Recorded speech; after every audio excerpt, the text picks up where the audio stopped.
Oke, langkah awal untuk pengoperasian mesin CNC ini setelah dirakit ya, sudah terpasang semua. Lanjut kita ke pemasangan kabel. Oke, ini untuk box panelnya nanti. Lalu kita ada lagi laptop. Ini pertama kita ke pemasangan kabel. Ini untuk masing-masing disesuaikan sesuai kode. Terus lalu untuk yang colokan ini untuk spindle ini nggak mungkin tertukar nanti satu colokan ini aja. Ya, jadi untuk 4 kabel sinyal motor dan untuk satu kabel spindle atau motor. Oke, lanjut ke depan. Di sini ada USB. Ini untuk yang ke laptop atau komputer nanti. Oke, jadi pemasangan kabel bagian belakang serta USB. Pastikan nanti ketika kita pengoperasian mesin, pastikan ini connect. Ya, nanti untuk mengetahui connect, kita akan terlihat di sini connect, atau nanti ketika kita buka Mac 3 pasti ada nih.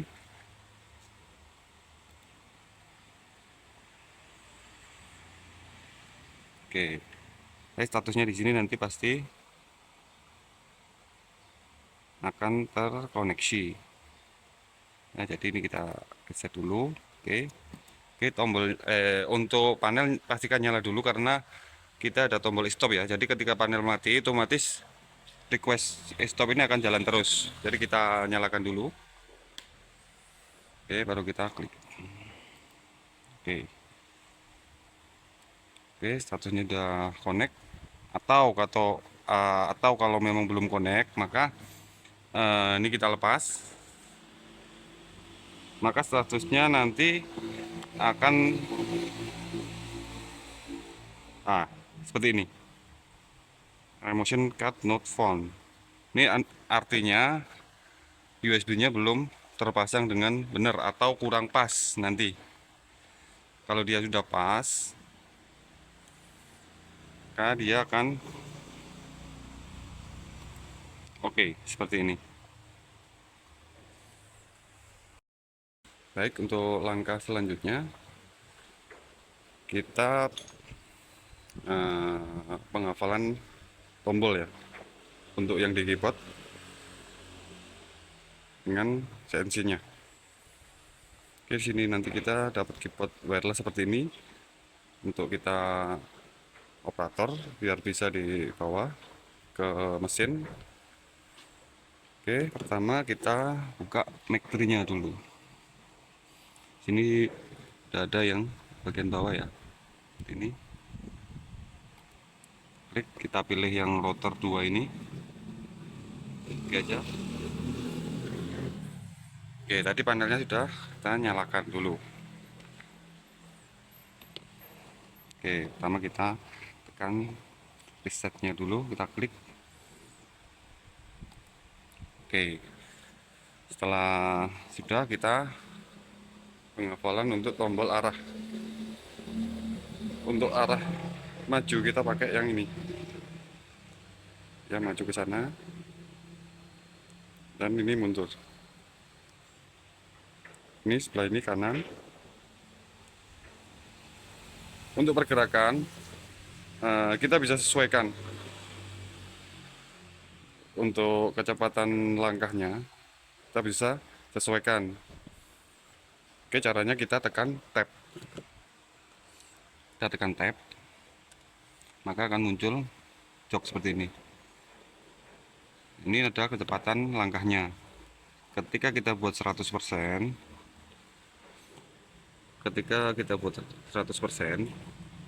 maka dia akan cepat.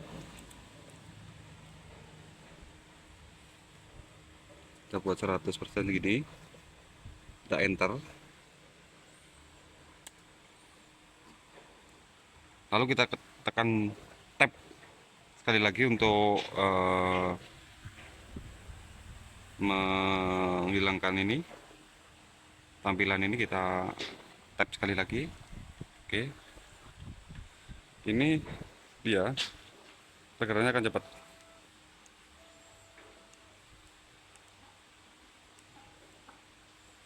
Oke, penjelasan langkah seperti itu. Untuk job pastikan kita buat 20% kembali. Kenapa? Nanti ketika kita buat titik nol, biar dia nggak terlalu cepat dia jalannya. Oke, lanjut, langsung kita tap lagi. Kita buat dia di 20% aja atau 10% ya, buat dia pelan supaya nanti ketika pembuatan titik nol kita nggak terlalu kenceng, kita bisa bener-bener pas. Oke, kita kembali lagi. Untuk masuk ke kecepatan penuh 100% tadi, kita bisa gunakan tombol shift. Jadi kita tekan shift sambil kita arahkan, maka dia akan kembali ke langkah yang 100% tadi. Kalau tanpa shift kita akan 20% aja. Ini jadi 20% dari langkah yang kita setting. Jadi untuk pembuatan titik nol ini akan enak atau bisa pas, benar-benar pas. Jadi dia pelan. Oke, penjelasan tombol seperti itu. Oke, untuk persiapan file, pertama kita buat keycode-nya dulu. Di sini kita menggunakan Seedcam. Pembuatan keycode ini bisa dengan Seedcam atau dengan Aspir. Nanti kalau untuk Aspir kita bisa lihat di video kita yang lain untuk cara pembuatannya seperti apa. Oke, pertama kita buka untuk Seedcam. Sini kita mau menggunakan Seedcam dulu. Oke, tampilannya seperti ini. Oke, untuk tool ini disesuaikan ya. Jadi pembuatan tool ini disesuaikan dengan diameter mata routernya. Sini kita membuat setting di 3 mili karena kita menggunakan mata router 3 mili. Panjangnya juga di setting nanti disesuaikan dengan di Seedcam-nya. Jadi di sini kita bisa klik. Oke, seperti ini. Untuk tipe mil atau router, toolnya number one karena kita cuma punya satu tool. Sini kita bisa buat beberapa tool, jadi kita sesuaikan masing-masing mata router. Misal kita buat untuk diameter ini 3 mili, lalu 4 mili, 5 mili, disesuaikan aja boleh. Jadi toolnya ini ada beberapa, nanti kita tinggal pilih sesuai dengan mata router yang kita pergunakan. Jadi sini kita setting cuma satu, yaitu router dengan mata 3 mili. Panjangnya juga kita set sini 12 mili. Untuk feed rate kecepatan potong kita buat 2000. Untuk pang rate ini kecepatan turunnya. Oke, seperti ini. Oke.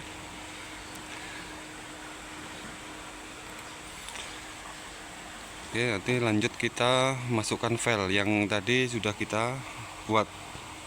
Kita import drawing. Kita pilih satu motif. Untuk cara buat motifnya di Corel bisa lihat di video kita yang lain ya. Tadi kita sudah siapkan filenya. Untuk formatnya DXF. Jadi kita masukkan. Kita klik OK.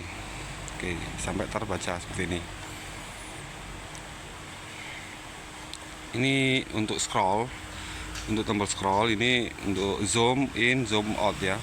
Kita zoom in, zoom out seperti ini. Lalu untuk pemilihan menu kita pilih yang ini, edit contour, biar kita bisa seleksi seperti ini ya. Kalaupun ternyata nanti di tampilan menu yang di layar nggak tampil atau nggak muncul, kita bisa cari di sini mode. Nah, ini kita pilih yang edit kontur. Kalaupun nanti di menu barnya sebelah sini nggak tampil, kita bisa di mode. Kita pilih mode, kita pilih edit kontur. Oke, pertama kita setting untuk layernya. Ini adalah motif potongnya, sedangkan ini adalah kelilingnya atau tepinya. Oke, pertama kita seleksi yang tengah dulu, yang motif seperti ini. Lalu kita klik kanan, move to layer, new layer. Kita bisa namai di sini pertama, atau kita sebut satu. Kita oke. Oke, pemotongan pertama layer ke satu adalah yang bagian motifnya ini tadi. Artinya dia adalah perintah kerja pertama. Lalu untuk yang bagian luarnya ini, atau garis potongnya tepi, kita arahkan kursornya ke mendekati garis. Nah, sampai seperti ini ya, dekat. Kita klik kanan lagi, kita move to layer, new layer. Kita namai juga 2. Oke, artinya kita punya 2 layer atau 2 pekerjaan. Pertama yang motif bagian tengah, kedua yang tepinya atau kelilingnya ini. Oke, kalau sudah kita ke operation. Jadi kita masuk ke kontur. Nah, ini kita perintah kerja.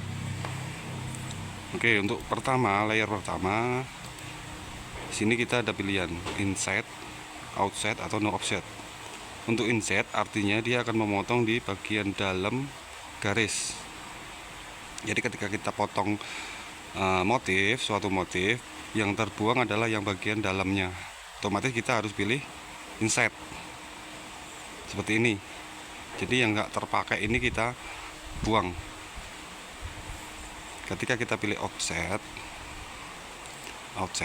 maka yang dipakai yang bagian dalamnya. Ini untuk pola-pola yang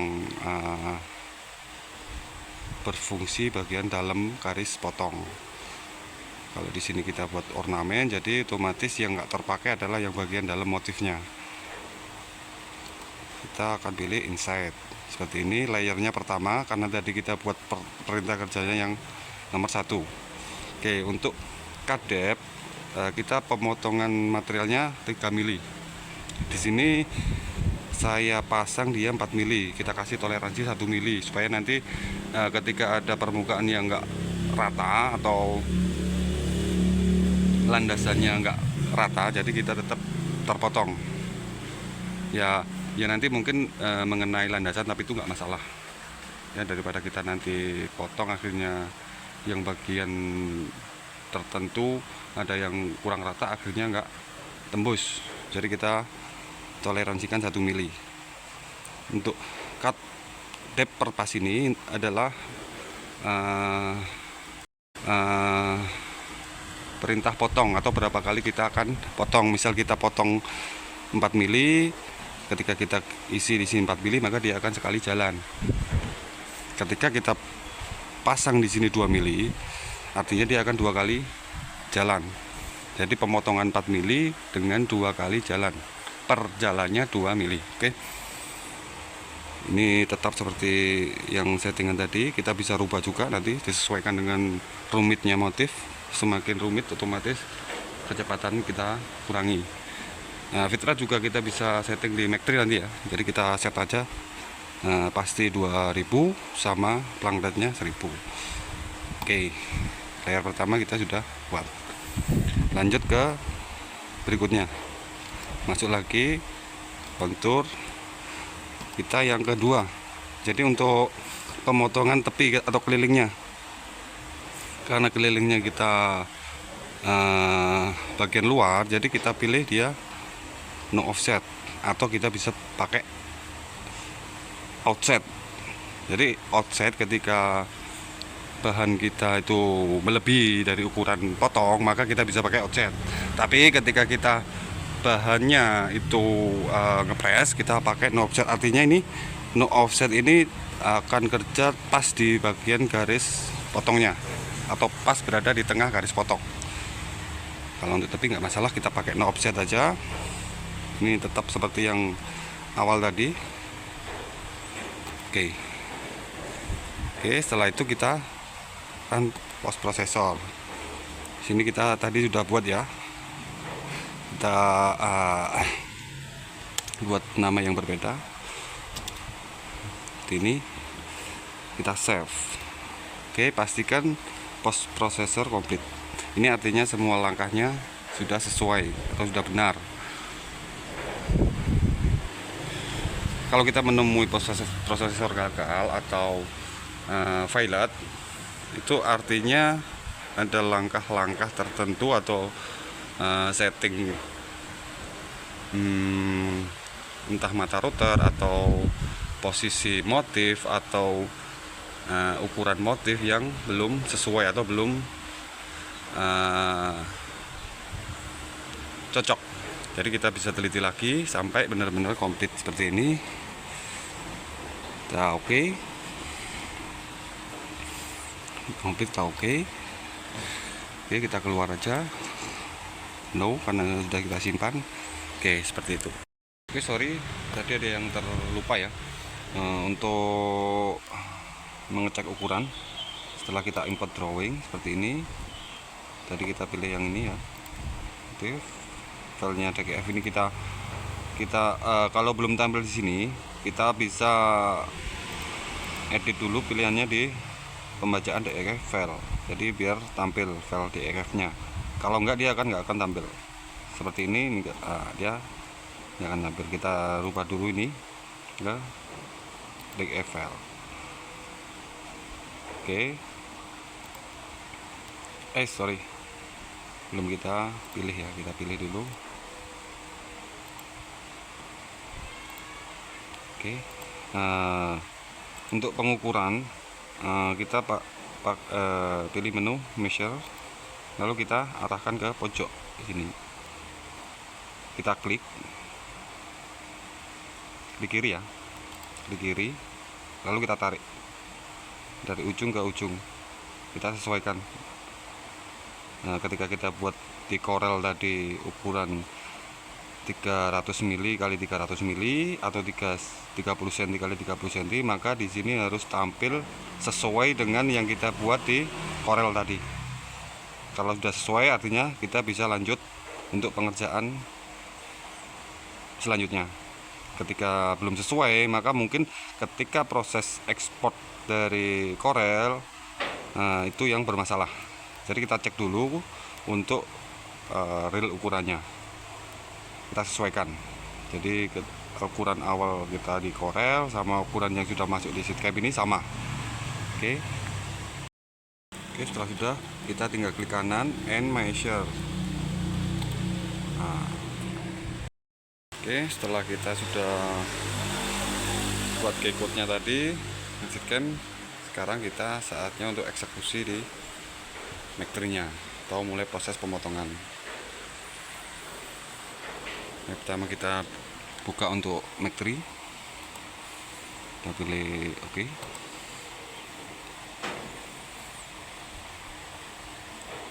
Kita klik reset dulu.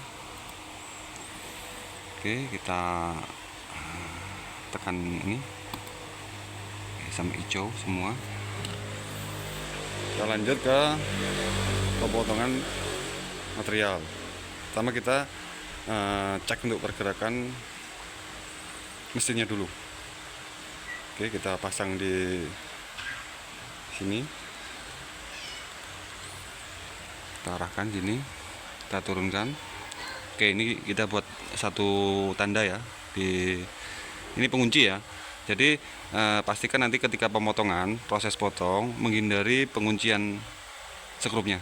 Jadi harus di luar skrup biar nanti nggak ikut ke potong ini. Pastikan untuk penguncian di sisi paling luar biar nggak terkena mata router. Ini untuk kita buat tanda dulu. Maksudnya kita cek akurasi routernya. Oke, kita pasang di sini. Oke, Untuk aksis Y nya segini, aksis X, untuk Z nya tadi segitu. Kita tekan, kita nolkan dulu semua. Oke. Nah, lalu kita naikkan dulu. Pertama kali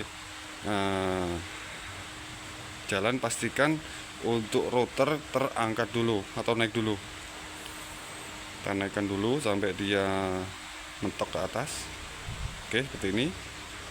Lalu untuk Y nya kita arahkan ke sana, sisi luar. Kita sambil tekan shift ya, biar jalannya agak cepat. Oke, ketika kita tekan shift, sambil shift, dia akan pergerakannya akan cepat seperti ini. Oke, pastikan seluruh area terjangkau. Area kerja kita ini 120 kali 240. Oke, udah cukup. Lalu kita ke layar, kita tekan go to zero ya. Oke.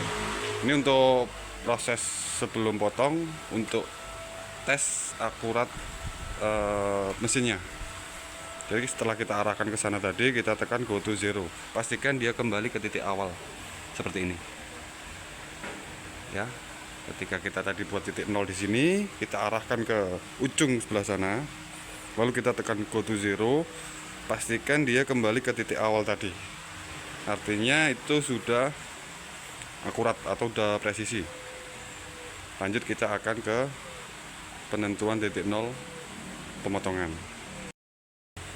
Oke, setelah tes akurasi tadi sudah, kita lanjut ke pemotongan. Kita naikkan dulu. Oke, kita arahkan titik 0 bahannya di sini. Oke. Untuk ukuran filenya tadi 30 kali 30 ya. Untuk pembuatan titik 0, pastikan area pemotongan kita ini di luar dari pengancing materialnya. Oke, saya set di sini. Udah, sini.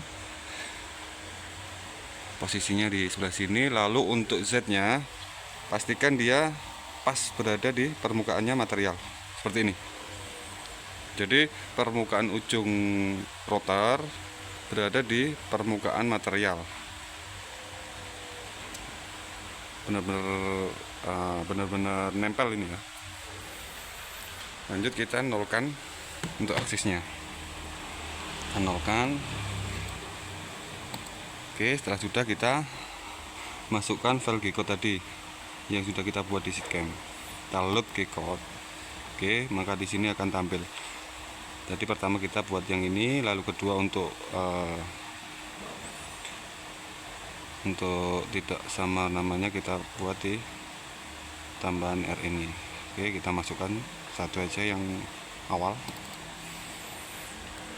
Oke, maka tampil ya, ini sudah siap untuk di start. Oke, untuk menandai titik 0 kita bisa pakai tombol F5 ya. Ini untuk menyalakan spindle. Jadi kita tekan untuk menandai juga titik 0 kita. Kita tekan lagi, maka dia akan berhenti. Ini untuk tanda titik 0. Jadi nanti ketika kita ada permasalahan di tengah perjalanan, kita akan mengulang, kita tahu di mana titik 0 kita. Oke, setelah semua sudah sesuai, oke, kita tinggal start. Kita cycle start.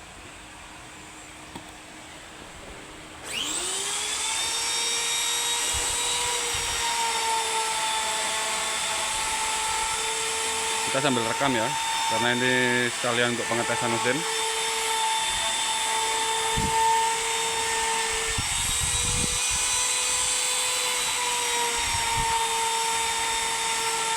Oke, seperti itu cara pengoperasian mesin CNC. Sebenarnya mudah ya. Yang pasti kita tidak salah langkah, atau setiap langkah kita sudah sesuai. Saya kira nggak sulit. Terima kasih.